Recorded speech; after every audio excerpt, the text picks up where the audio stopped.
The ripple effect. What is it?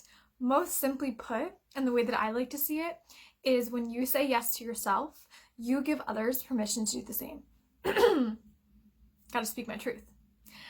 So when you say yes to yourself, when you just embrace who you really are, you give others permission to do the same.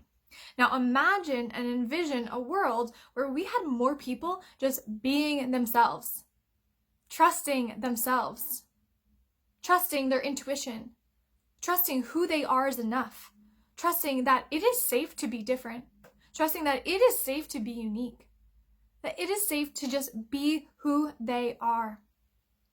And if we had more people embracing that that is the truth, and then that one person, because they said yes to themselves, they impact another person. And then that person impacts 2 people. And then those 2 people impact 4 people. And then those 4 people impact 8 people. And this is how it can work. And this is why I believe that this work is so important. And it's an inner evolution, an inner revolution. Because we can create the change in the world by saying yes to ourselves, being the change we wish to see, embodying the ideals of truth, of love, of peace, of beauty, of joy, of compassion. We can change the world. So the ripple effect, it's in your hands. If you are sick and tired of pretending to be someone you're not just to fit in and feel okay or seen or valued in front of other people, it's time for you to change that.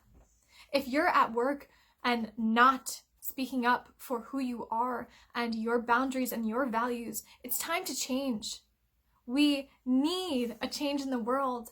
And one of the ways that we can change the world is by saying yes to ourselves and changing how we live, how we act, how we speak to ourselves and others. It's truly exciting, and it brings the power back into your hands. I'm feeling fired up about this, so let me know if you're also ready to say yes to yourself and live the life that you truly want to live, because you get to live for you and you deserve to live for you. Let me know if you're feeling this, because I am feeling this.